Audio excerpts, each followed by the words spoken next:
Di tengah agenda gencatan senjata Rusia dengan Ukraina, kini perang antara kedua negara seakan tak akan usai.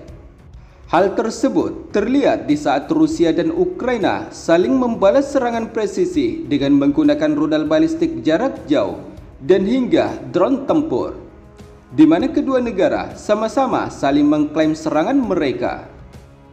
Namun kabar yang mengejutkan di tengah rencana gencatan senjata Rusia dengan Ukraina, negara-negara aliansi NATO kembali menyerukan terhadap Ukraina untuk menggunakan sistem persenjataan mereka untuk menggempur seluruh wilayah Rusia.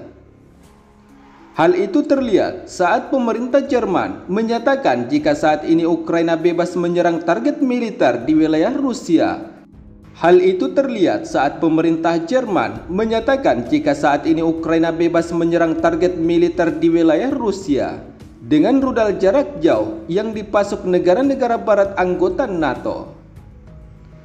Dalam sebuah pernyataan, Kanselir Jerman, Friedrich Merz, mengatakan bahwa Berlin bersama dengan negara-negara barat lainnya mendukung Ukraina dan telah mencabut pembatasan jangkauan rudal yang mereka kirim ke Kiev untuk menggempur wilayah Moskow.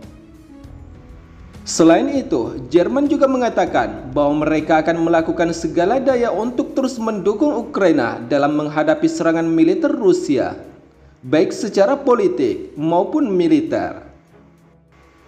Tidak ada lagi pembatasan jangkauan senjata yang dikirim ke Ukraina, baik oleh Inggris dan Prancis serta Amerika Serikat, sebagaimana pernyataan Jerman melansir dari media WDR pada 28 Mei 2025. Sementara itu, Rusia yang menanggapi rencana negara-negara anggota NATO untuk memfasilitasi militer Ukraina dengan senjata atau alutsista buatan barat tersebut dianggap sebagai keputusan yang menjadi langkah berbahaya. Sementara di sisi lain, seperti yang kita ketahui, sebelumnya Rusia telah menolak adanya campur tangan negara-negara barat atau sekutu NATO dalam perang Ukraina. Namun Amerika Serikat, Prancis, dan Inggris tetap nekat untuk menyuplai berbagai sistem persenjataan untuk militer Ukraina dalam melancarkan serangan terhadap Rusia. Karena adanya kebijakan baru dari negara-negara anggota NATO terkait sistem persenjataan yang dipasok tidak lagi menerapkan pembatasan terhadap Ukraina, sehingga kemungkinan gencatan senjata antara Rusia dan Ukraina akan gagal. Hal tersebut berdasarkan pernyataan yang telah disampaikan oleh juru bicara Kremlin, yaitu Dmitry Peskov, yang mengatakan bahwa keputusan negara-negara anggota NATO untuk mencabut pembatasan sistem persenjataan terhadap militer Ukraina akan bertentangan dengan aspirasi penyelesaian politik dan konflik Rusia-Ukraina. Sementara di sisi lain, sebelumnya Merz mengatakan bahwa dia mendukung pengiriman rudal Taurus yang dapat menyerang target jauh di dalam Rusia, di mana pemerintahannya sejak itu menekankan bahwa mereka tidak akan lagi merinci senjata apa yang akan dikirim ke Ukraina dan lebih memilih sikap ganda strategis. Namun meski demikian, dalam wawancara panjang dengan media WDR, Merz tidak mengatakan apakah Jerman kini akan mengirim rudal Taurus ke Kiev.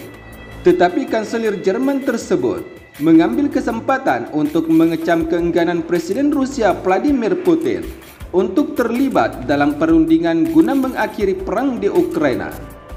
Hal tersebut karena kepala Kremlin menanggapi upaya diplomatik untuk mengakhiri konflik dengan melakukan perang lebih keras dari sebelumnya. Sementara di sisi lain, selain Jerman yang akan mengizinkan Ukraina untuk menggunakan rudal balistik jarak jauh Taurus, negara Belanda juga dikabarkan akan mengirim sisa dari 24 unit pesawat jet tempur F-16 Fighting Falcon yang telah dijanjikan kepada Ukraina pada 26 Mei 2025, sebagaimana yang telah disampaikan Menteri Pertahanan Belanda, Ruben Breckman.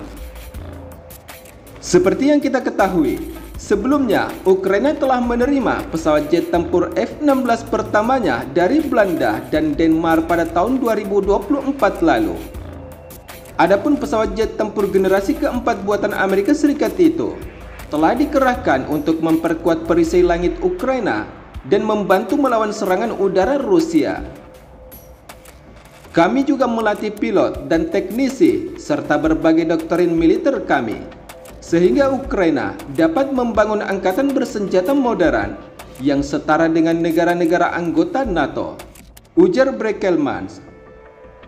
Namun selain pesawat jet tempur F-16 Belanda, kabarnya Ukraina telah dijanjikan 19 unit pesawat jet tempur F-16 Fighting Falcon oleh Denmark, 30 unit oleh Belgia, dan setidaknya 6 unit dari Norwegia. Namun negara-negara tersebut telah sepakat untuk memasok pesawat jet tempur guna membantu modernisasi Angkatan Udara Ukraina saat mereka sendiri beralih ke jet tempur siluman F-35 yang lebih canggih, di mana pesawat jet tempur F-16 Fighting Falcon disediakan dalam kerangka koalisi jet tempur internasional, dengan beberapa mitra memberikan kontribusi berupa pelatihan dan dukungan teknis. Selain itu, Oslo juga mengumumkan bahwa bulan ini mereka akan menyelesaikan pengiriman pesawatnya pada akhir tahun 2025. Demikian pula, pemerintah Belgia mengatakan akan menyediakan pesawat jet tempur lebih cepat dari batas waktu tahun 2028. Sementara di sisi lain, berdasarkan kutipan sumber media informasi militer terkait, di tengah meningkatnya saling balas serangan Ukraina dengan Rusia di udara, Ukraina telah mengonfirmasi bahwa mereka telah kehilangan 3 unit pesawat jet tempur F-16 mereka saat melawan serangan Rusia. Tidak hanya itu, dalam serangan terbaru, Rusia juga dikabarkan telah melancarkan serangan udara terbesarnya terhadap Ukraina, yang menewaskan 12 orang dan melukai puluhan orang. Dalam serangan terbesar tersebut, Rusia melancarkan serangan dengan 300 pesawat nirawak dan 69 rudal balistik jarak jauh yang menghantam beberapa kota Ukraina, termasuk kota Kiev. Serangan ini adalah merupakan salah satu serangan terbesar Rusia di tahun 2025, yang membuat kesepakatan gencatan senjata antara kedua negara kian semakin menjauh. Akibat dari serangan besar Rusia, negara-negara NATO, termasuk Amerika Serikat, mengecam keras serangan Rusia tersebut. Bahkan Presiden Amerika Serikat, Donald Trump, menyebut Presiden Rusia, Vladimir Putin, benar-benar gila karena meluncurkan serangan besar-besaran ke wilayah Ukraina.